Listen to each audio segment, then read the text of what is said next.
Kitsia Ruiz, médica psiquiatra. Bienvenidos a una edición más de Coffee Brain Virtual. Lupita.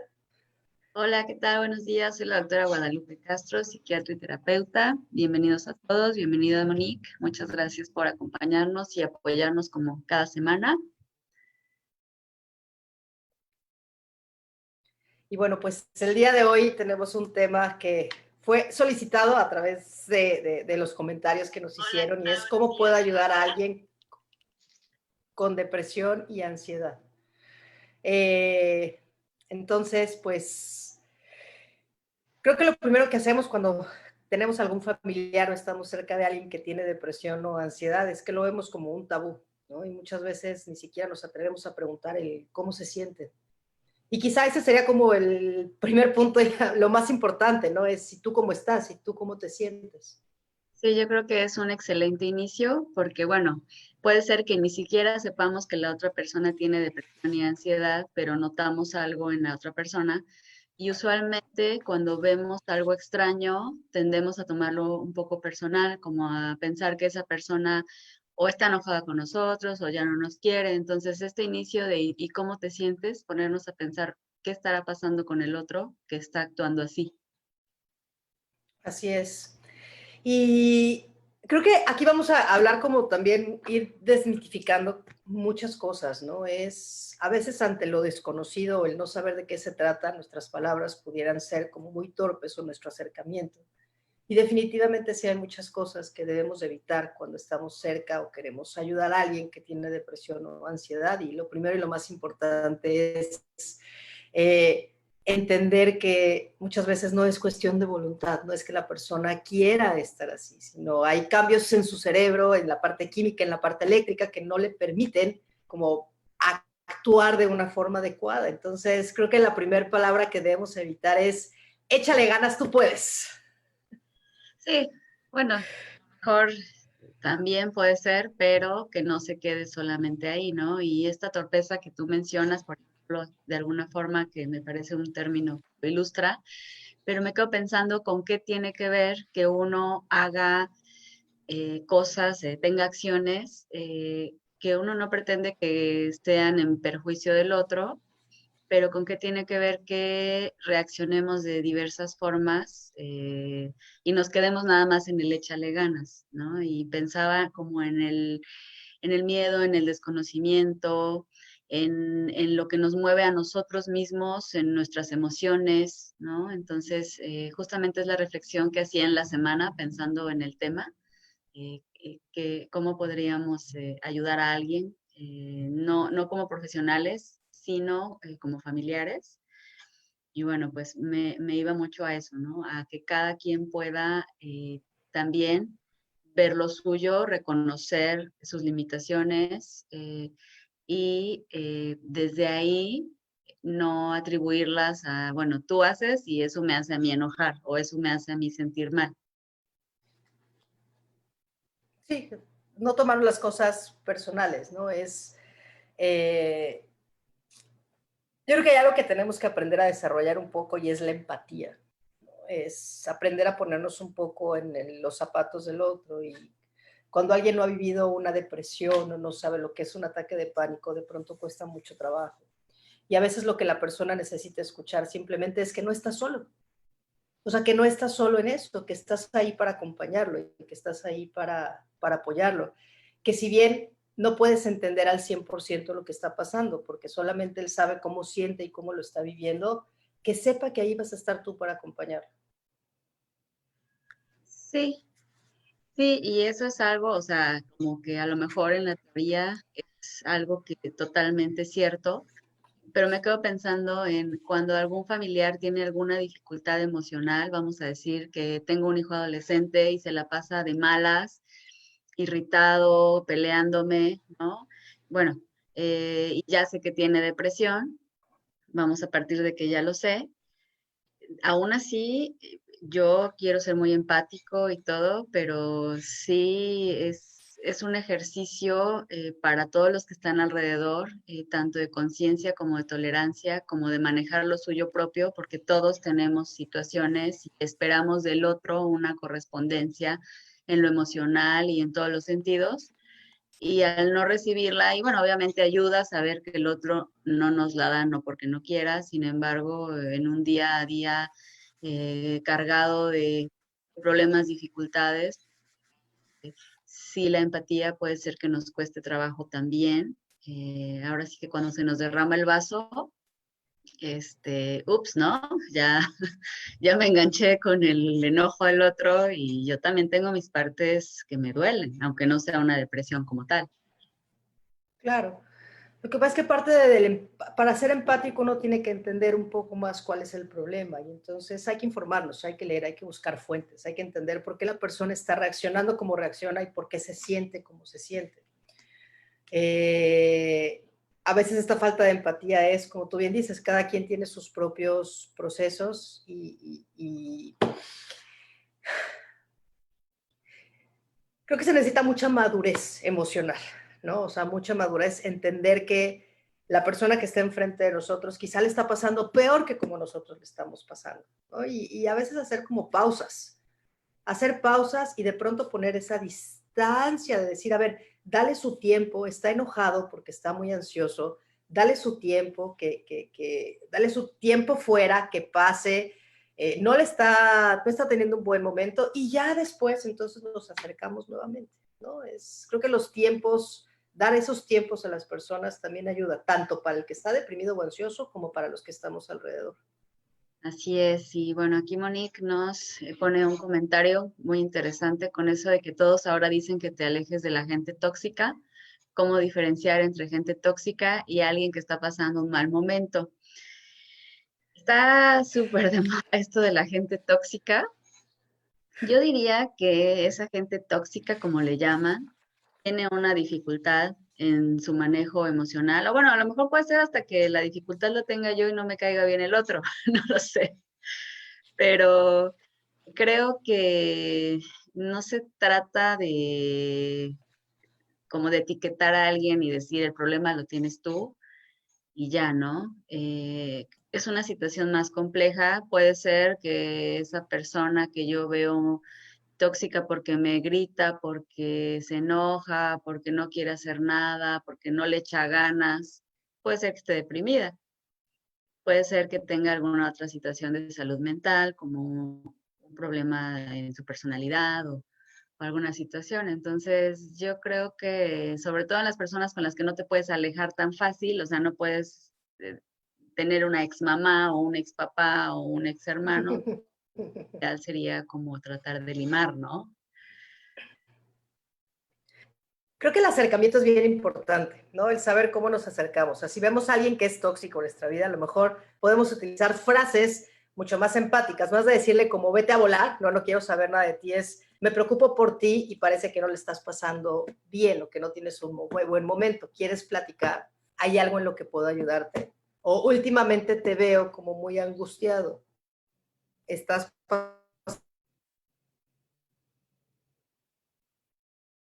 No, no se escucha.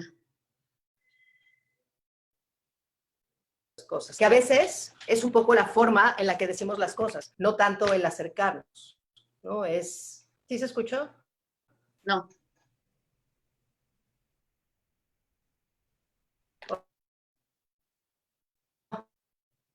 Ok, estamos teniendo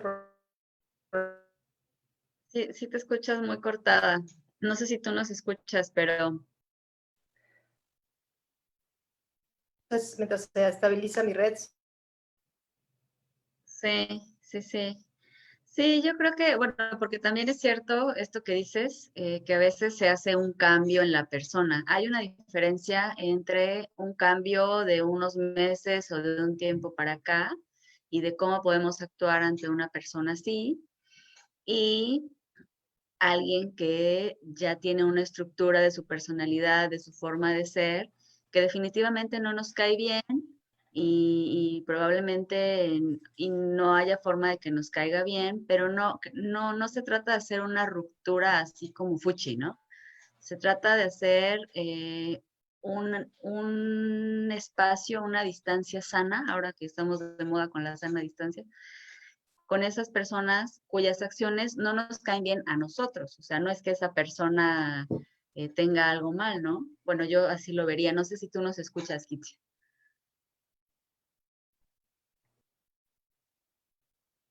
A ver Sí, si sí, ya te escuchamos. escucho. Ya, sí, las escucho muy bien. Me, ¿Cómo puedo saber que alguien está sufriendo depresión? ok. Dale. Que alguien está padeciendo depresión, pues tenemos que conocer un poquito los síntomas, ¿no? Quizá lo más evidente y lo más obvio es la tristeza o el desánimo. Las emociones de pronto se pueden poner muy frágiles. Uno de los síntomas es el que la persona esté muy irritable, que deje de disfrutar las cosas, que de pronto nos demos cuenta que deja de hacer cosas que le resultaban placenteras y las empieza a abandonar, como el ejercicio.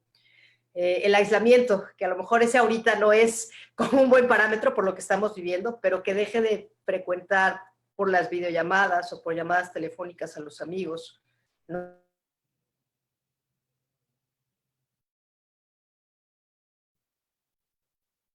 Y si quitas tu video tantito, a ver si te escuchamos mejor.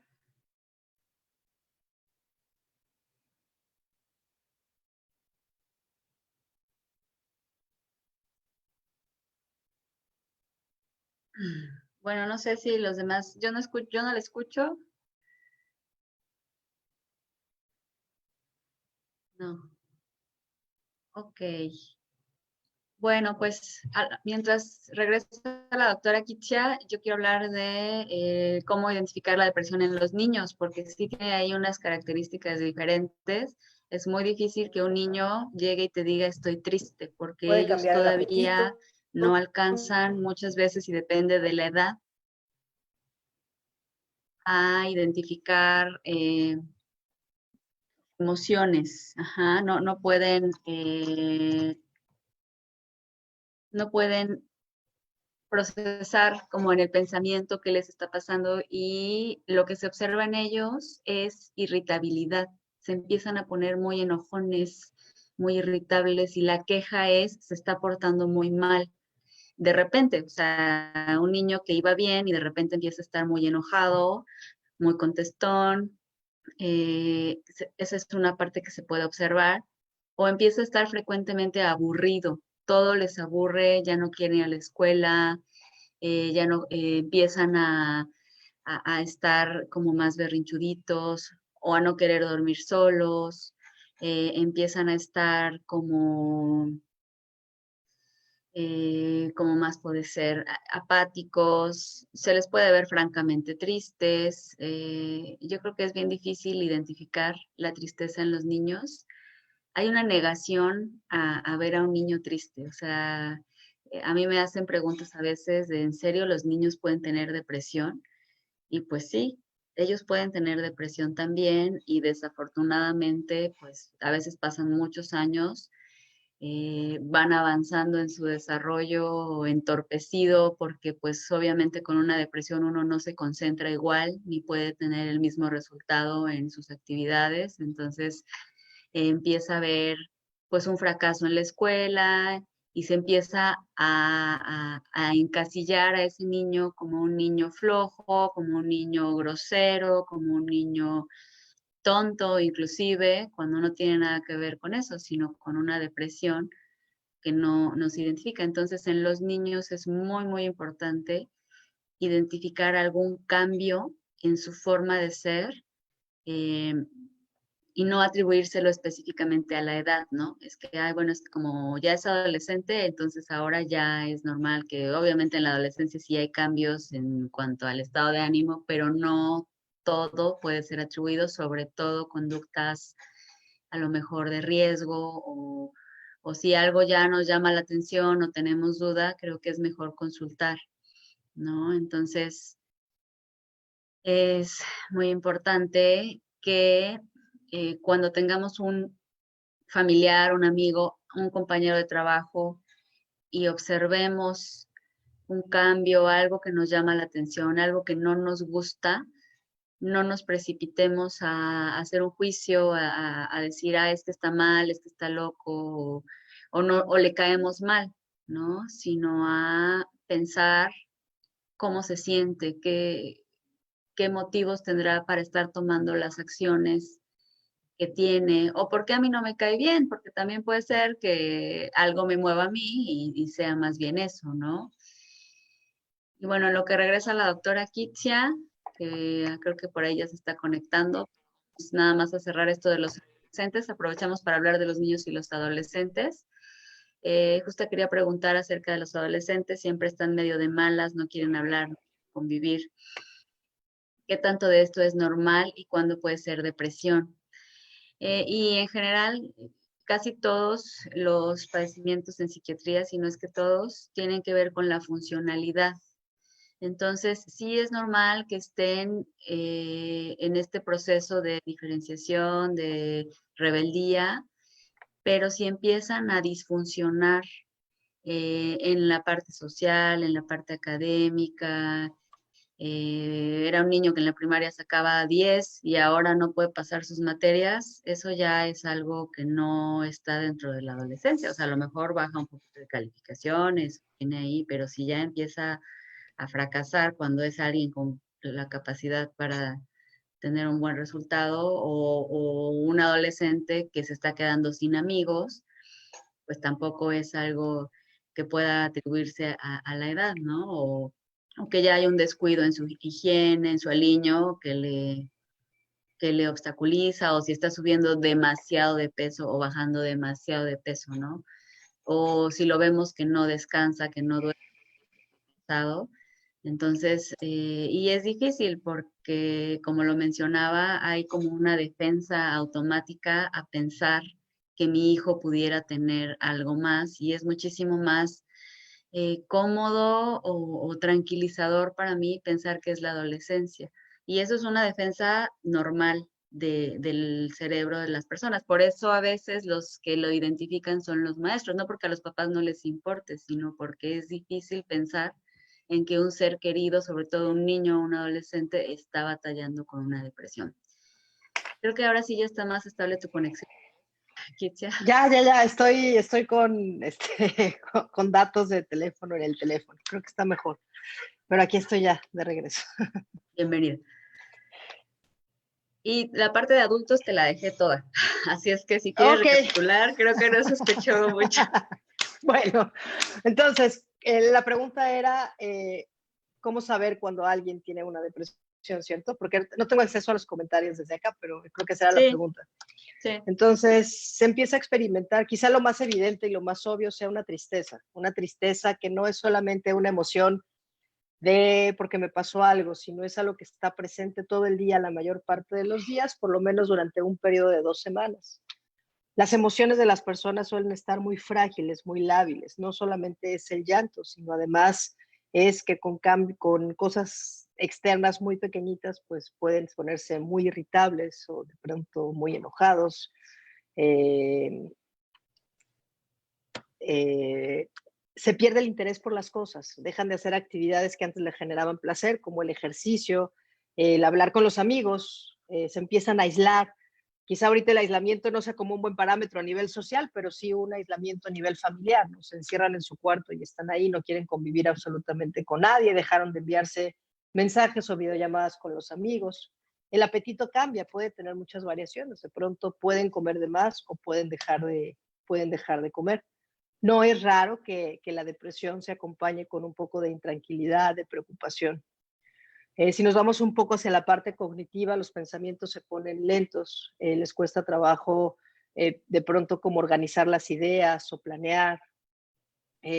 Incluso sus movimientos corporales también pueden estar lentos. Hay muchos sentimientos de que no pueden hacer bien las cosas o que valen menos que los demás, e incluso pensamientos de ya no querer vivir.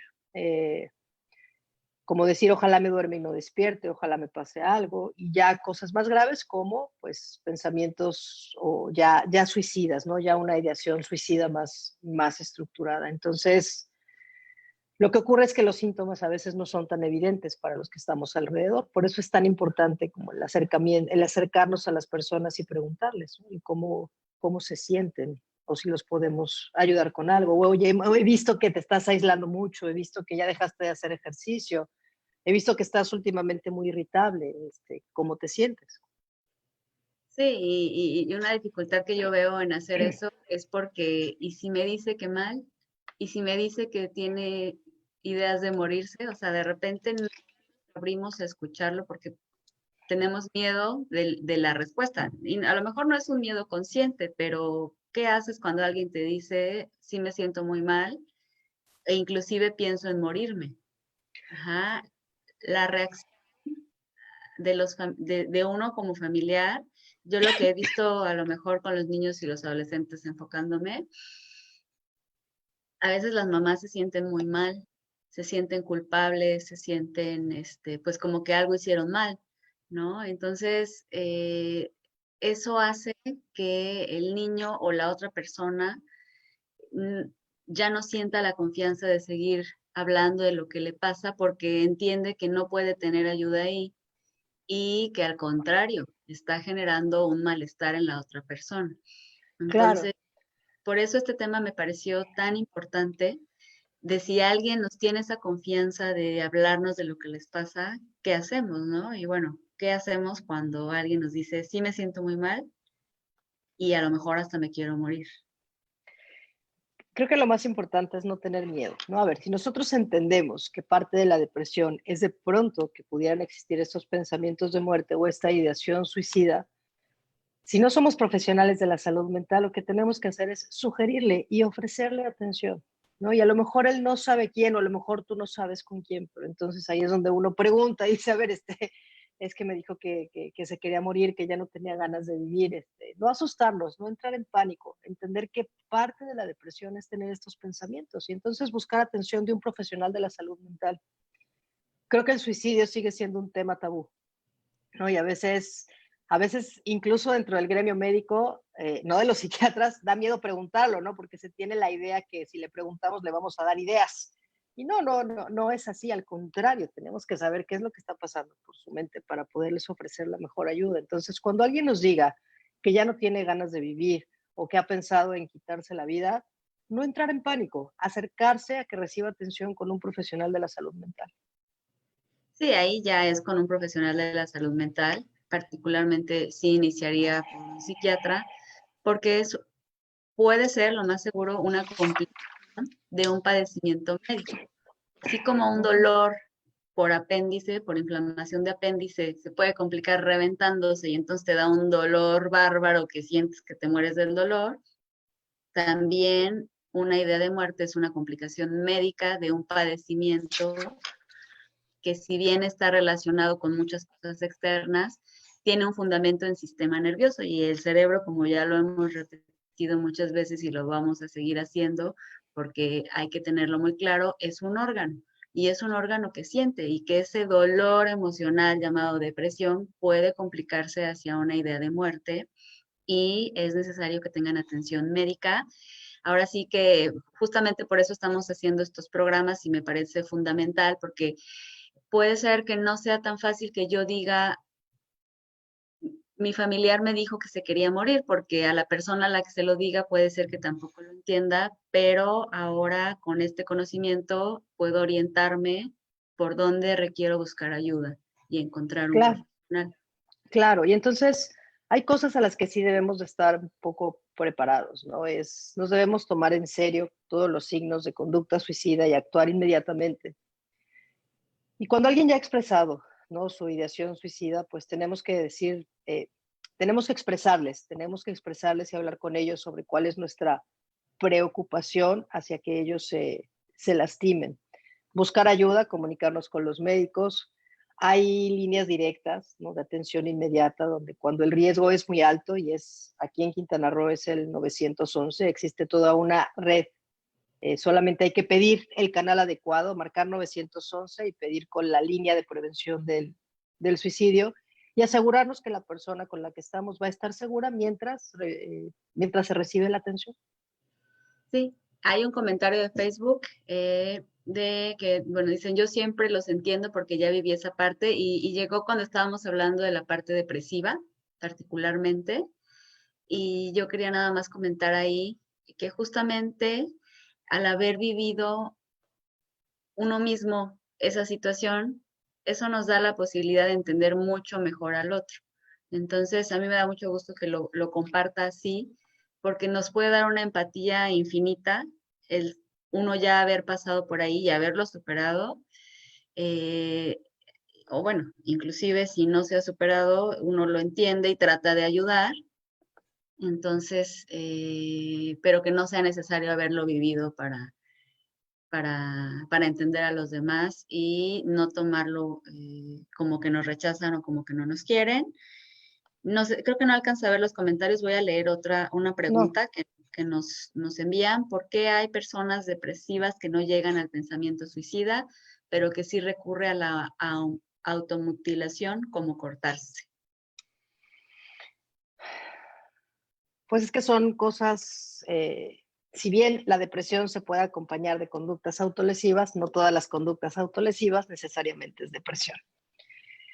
En una depresión aparecen síntomas o parece ideación suicida cuando ya hablamos de depresiones graves. Sin embargo, no hay que olvidar que no todo en la vida es depresión y que también tenemos muchísimas otras patologías. Y generalmente la conducta del cutting o la conducta autolesiva viene principalmente relacionado a mal manejo de las emociones, sin ponerle nombres y sin ponerle diagnóstico. En la mayoría de los casos se debe a estados de suma frustración donde se encuentra como una alternativa para aliviar ese malestar emocional, pues el empezarse a lastimar, ¿no? Y que suelen ser como cortes muy superficiales.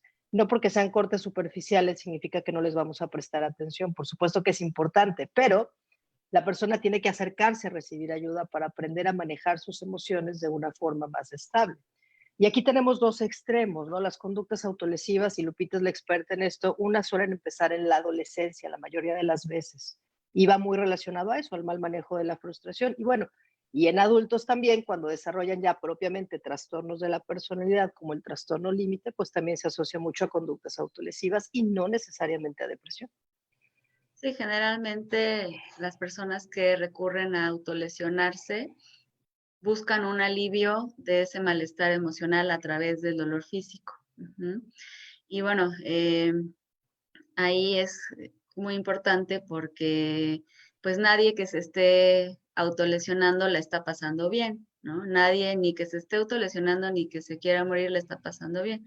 Entonces, hay muchas situaciones que pueden estar abajo de esas conductas y definitivamente requieren ayuda para aprender a manejar las cosas de otra forma, porque generalmente cuando se autolesionan sin la intención de morir, se quieren sentir bien. Entonces es un momento para ofrecerles una ayuda y decir, hay otras formas en las que se pueda uno sentir bien y que no tenga que ser a través de este medio, porque pues hay riesgos, hay consecuencias, no resulta funcional, ¿no? En ese sentido y bueno,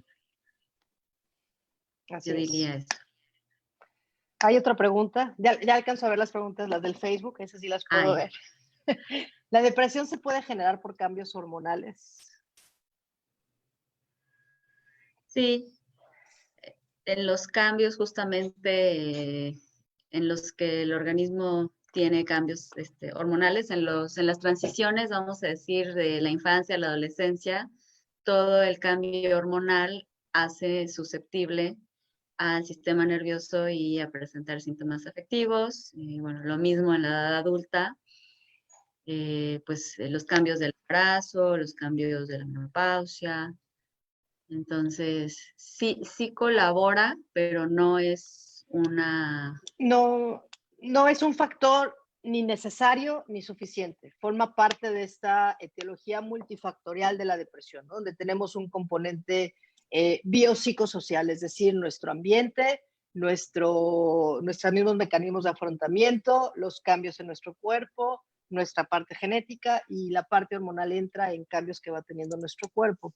Y aquí es bien importante, ¿no? Y creo que la pregunta va dirigida un poco hacia la menopausia, porque de pronto se piensa, ¿no? Cuando las mujeres entran al climaterio o ya propiamente en la menopausia y empiezan a tener muchos cambios en su estado de ánimo, de pronto se le quiere echar la culpa a las hormonas, ¿no? Yo digo, pobres hormonas, o sea, no son 100% responsables. Si bien hay mujeres que son mucho más susceptibles a que ante esta bajada de estrógenos durante el climaterio y la menopausia puedan desenmascarar quizá episodios depresivos o ansiosos que ya tenían arrastrando, no es suficiente para desarrollar depresión o ansiedad. Y yo lo que siempre les explico, si fuera así, entonces todas las mujeres en climaterio y en menopausia estarían recibiendo un tratamiento psiquiátrico y no es así. O sea, depende mucho de la susceptibilidad de tu cuerpo. O mejoraría con el tratamiento hormonal y no, tampoco sucede así. Claro, bueno, ahí estamos hablando de hormonas femeninas, pero vámonos a algo mucho más cotidiano y de todos los días, y es la función tiroidea. Al final, la tiroides es parte del sistema endocrinológico, es parte de las hormonas, es una glándula que regula todo nuestro metabolismo. Cuando la tiroides funciona de más o de menos, muchas veces uno de los primeros síntomas puede ser ansiedad o depresión. De ahí la importancia de cuando alguien presenta síntomas depresivos o ansiosos, checar siempre el funcionamiento tiroideo, ¿no? Ese es otro buen ejemplo de cómo las hormonas interfieren.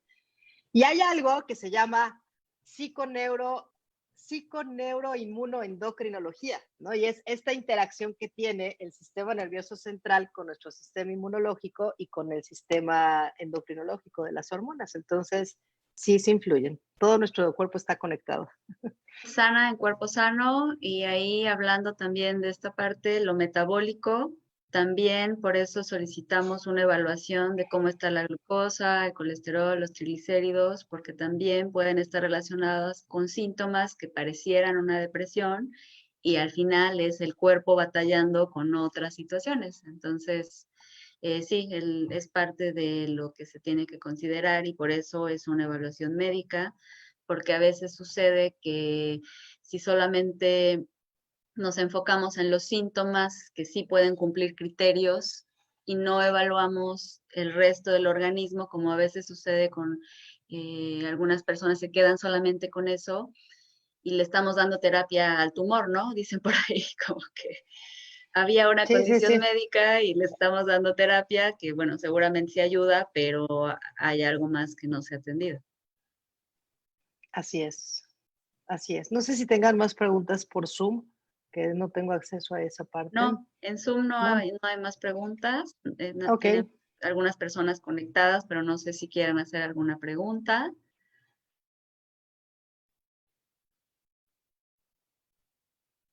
Hay por acá una pregunta en Facebook y creo que eso lo vamos a dejar para otro programa. Nos preguntan que si hay algún medicamento que pueda tener el mismo efecto que del alprazolam y no pueda ser dependiente a él. Yo lo tomo por la ansiedad que padezco y me ayuda bastante. Más adelante vamos a tener un programa de psicofarmacología, entonces creo que ahí se van a resolver todas las preguntas relacionadas al uso de los psicofármacos, ¿no? En psiquiatría. Sí, ahí vamos a poder abrir un foro para ello. Y pues retomando el tema de la conversación del día de hoy, de cómo puedo ayudar a alguien que tiene depresión o ansiedad, y justamente nos envían acá ahora sí en Zoom, cómo puedo ayudar a un niño con depresión. Con los niños es súper importante eh, escucharlos más de lo que nosotros hablamos. De repente sentimos que tenemos que decirles muchas cosas, pero si el niño tiene cerca un adulto que sienta en calma, que sienta abierto a ni asustarse o a preocuparse demasiado, sino a escucharlo, un adulto de confianza. Generalmente el niño habla de lo que le sucede. Eh, Hablar ya como tal de una depresión sí requiere una evaluación médica, por lo mismo por lo que hemos estado conversando. Los familiares lo que pueden hacer es lo que comentaba la doctora Kitsia también para adultos, mantener la calma, entender que no es culpa de nadie, o sea, si el niño tiene una depresión, no es que la mamá no haya hecho algo bien o los papás, sí se trabaja con ellos porque ellos pueden ayudar a mejorar situaciones enfocadas particularmente en la tristeza, o sea, no porque sean los causantes, sino porque pueden colaborar con cosas específicas y lo hacen muy bien una vez que lo entienden, pero creo que tener la calma, no sentirse culpables, no asustarse, saber que hay espacios. en donde acudir para resolver dudas y recibir el tratamiento, creo que es lo que más puede ayudar. Como dice la doctora, tampoco decirles échale ganas. No asumir que un niño no quiere hacer algo nada más porque no le da la gana. Los niños generalmente quieren ayudar y quieren hacer las cosas, los niños y los adolescentes, pero si algo se les atravesó, ahí es donde tenemos que quitarles esa piedra del camino. Así es. Tenemos otra pregunta acá en Facebook que dice, ¿cómo apoyar en depresión postparto? Uy, bueno, antes de hablar de depresión postparto hay algo bien importante. Siempre que nace un bebé viene un bajón hormonal, bajan muchísimas hormonas y aparece algo que se llama el baby blues. El baby blues es como esta melancolía donde entran las mamás, ¿no? Y revisamos simplemente el entorno. Imagínense, o sea, para las que ya son mamás seguramente lo van a entender muy bien, ¿no? De pronto hay una criaturita, ¿no? Nueva en el mundo que salió de ellas y donde ella lo padeció 9 meses y al final ya no podía. Y los ojos de la familia están con el bebé y arriba, abajo, y la pobre de la mamá tirada en la cama sin poderse mover, con la cesárea, con su cuerpo todo hinchado, cambió, adolorida. O sea, más la bajada hormonal suele no pasarla muy bien, ¿no? Afortunadamente, bendita oxitocina que hace que se genere como este vínculo con el bebé y que la mamá pueda no ver eso. Entonces, a veces el ambiente social hace que aparezca como un poquito de melancolía. La depresión postparto sí aparece durante los primeros meses después de que nació el bebé y son síntomas de una depresión tal cual, ¿no? Como los que ya les había platicado hace rato, con la diferencia que aparecen otros dos síntomas que son muy importantes. Una ideación no solamente suicida, sino también filicida, perdón. O sea, es decir, que la mamá se vuelve intolerante incluso al llanto del bebé y hay un rechazo, hay un franco rechazo al bebé, lo cual le genera mucha culpa, porque una parte de ella dice, aléjenlo de mí, yo no puedo con el llanto, y la otra es, lo quiero matar, ya no lo quiero aquí. No estamos hablando de las depresiones francas postparto.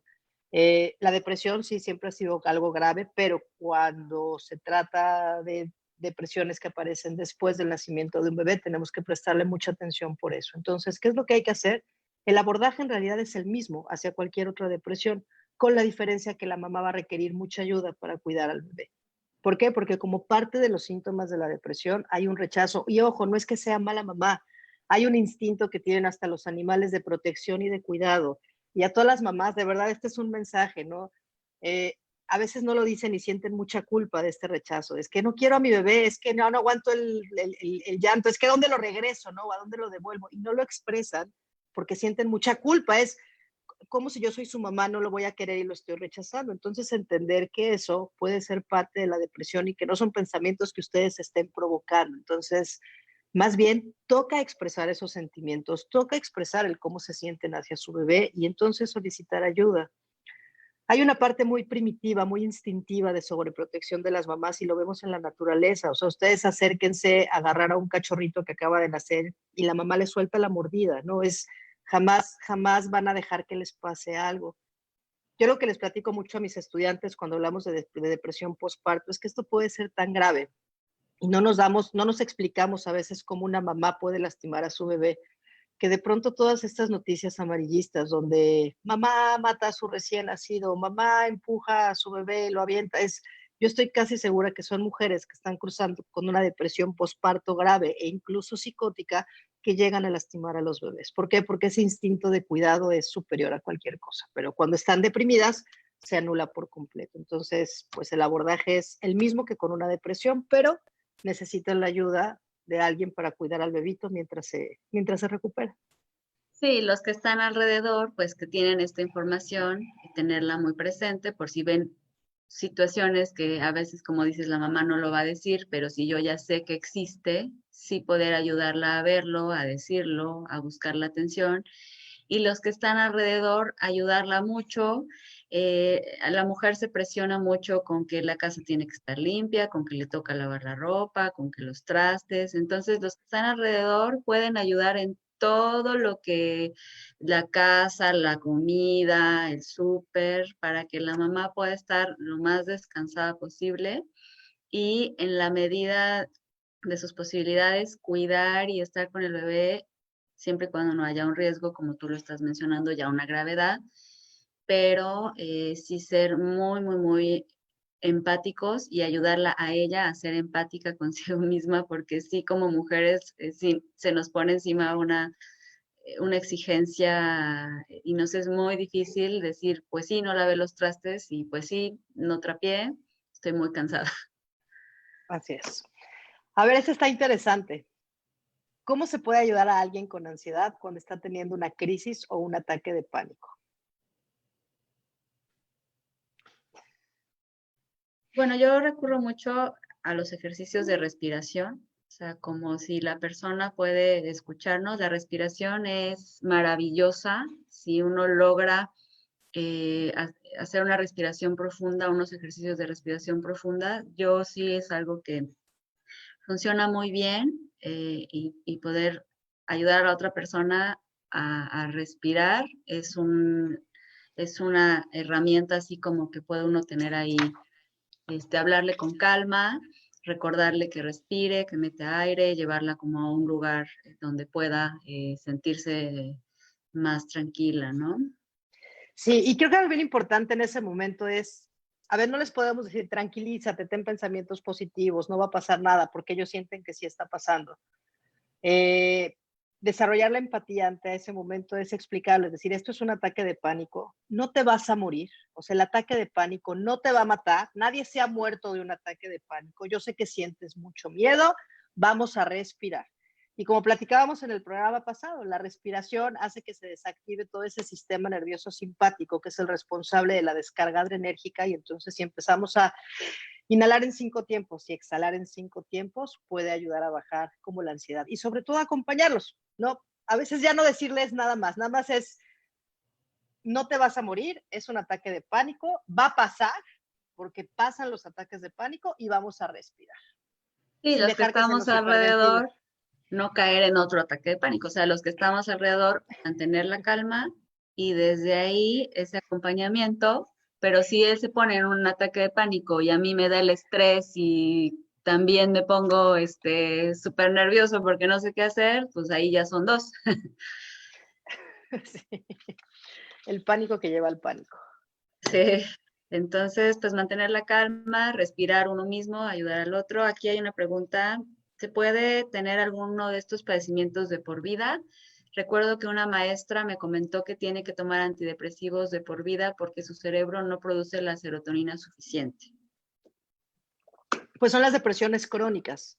Si bien no todas las depresiones son para toda la vida, hay un porcentaje de personas que sí va a tener que tomar medicamento de por vida porque se considera que ya el cerebro por sí solito no puede funcionar adecuadamente. Y aquí, cuidado, no solamente es que no hay serotonina, sí hay serotonina, pero los sistemas no son eficientes. Entonces, lo que hace la medicación es como si estuviéramos teniendo un sistema que repara constantemente para alcanzar un funcionamiento normal. Y si tuviéramos una depresión crónica, lo que yo siempre explico es que tampoco es tan terrible. Qué bueno que, se tiene que si tienes una depresión crónica, hay un medicamento que te va a ayudar a tener una vida normal como si no tuvieras depresión y a funcionar, ¿no? O sea, al final, ese medicamento es lo que te rescata, es como la insulina para el diabético, ¿no? O sea, el diabético tendrá que ponerse insulina toda la vida, sí, porque su páncreas ya no la produce. Y eso es lo que le está salvando. Y con los antidepresivos y las depresiones crónicas es algo muy parecido. O sea, gracias al antidepresivo, entonces puede llevar una vida lo suficientemente funcional, feliz y contento. Entonces, tampoco son como los enemigos, ¿no? Es para aquellas personas que lo tienen que tomar a largo plazo. Sí, los que estamos alrededor, lo que podemos hacer es también entenderlo y ayudar a la persona en su proceso de aceptación de este padecimiento crónico, porque a veces los familiares nos preocupamos de que algún ser querido está teniendo que tomar un medicamento por un tiempo prolongado y nuestra preocupación se traduce en una dificultad para la persona en seguir el tratamiento, ¿no? Entonces, que todos estemos informados como dices, de que son padecimientos que pueden ser crónicos, que no es que sea una dependencia, sino que el organismo requiere ese medicamento para funcionar. Me recuerdo mucho de unas personas que me dicen, es que yo no quiero ya no poder vivir sin este medicamento. y pues la realidad es que tampoco tenían una calidad de vida antes, entonces pues tampoco podían vivir sin medicamento. Entonces, como dices, qué bueno que existe, es un proceso de aceptación de la persona y de todos los que están alrededor para apoyarla en esos momentos en los que quiere dejarlo y no lo contrario, ¿no? De presionarla a que otra vez al psiquiatra, porque esos medicamentos, o sea, como que informarnos y desde la información tendremos herramientas para ayudar a la persona que está padeciendo. Así es. No sé si hay más preguntas, más dudas, comentarios. Pues creo que por acá no, a menos de que me haya faltado alguno. Bueno. Entonces, pues resumiendo un poco todo lo que platicamos hoy, pues la depresión va de un estado de ánimo, no es al final algo que cambia. Son cambios químicos, eléctricos que modifican la forma en la que pensamos, en la que sentimos, en la que nos movemos. Sí hay formas en las que podemos recibir atención, solamente hay que uno, observarnos nosotros, y cuando vemos a alguien que está cercano a nosotros, pues con mucha compasión, con las palabras correctas, ofrecerle ayuda, preguntarle cómo se sienten y saber que no están solos en este proceso, ¿no? Y que al final, creo que la depresión, la ansiedad, eso es bien importante. Uno piensa que es el único en el mundo que tiene los ataques de pánico, es el único en el mundo que está teniendo esos pensamientos, esas emociones, y resulta que no es así. Entonces, creo que un buen acompañamiento puede ayudar bastante a las personas y nada, de verdad no tener miedo, más bien, más vale una intervención a tiempo que esperarnos a tener como muchas complicaciones, ¿no? Para entonces intentar hacer algo. Sí, mi conclusión sería hacia los que están alrededor. ¿Cómo puedo ayudar a alguien que tiene depresión, ansiedad? Creo que empieza estando bien yo. O sea, si yo estoy tranquilo, si yo puedo mantener mi bienestar a pesar de que el otro no le esté pasando bien, creo que desde ahí voy a poder ayudarlo a tomar una decisión. Él va a poder saber que puede contar conmigo porque yo estoy bien y puedo escucharlo sin afectarme, y juntos vamos a buscar una atención profesional, entender hasta dónde yo como familiar sí puedo ayudar y hasta dónde ya me está afectando a mí. Y si me está afectando a mí de alguna forma, hacerme yo cargo de eso para así poder seguir ayudando al otro. Así es. Pues muchas gracias a todos por acompañarnos a esta edición virtual de Coffee Brain. Muchas gracias a Monique de Amazon Estrategia. Lupita. Muchas gracias, Monique. Muchas gracias, Kitia. Muchas gracias a todos los que nos acompañaron, a todos los que participaron mediante preguntas. Igual seguimos en espera de sus comentarios, de los temas. Este tema surgió de la propuesta de la sesión anterior y me dio mucho gusto. Entonces, pues aquí continuamos comunicándonos con ustedes y compartiendo información. Creo que hay un nuevo mensaje, déjame ver. Y bueno, pues muchas gracias.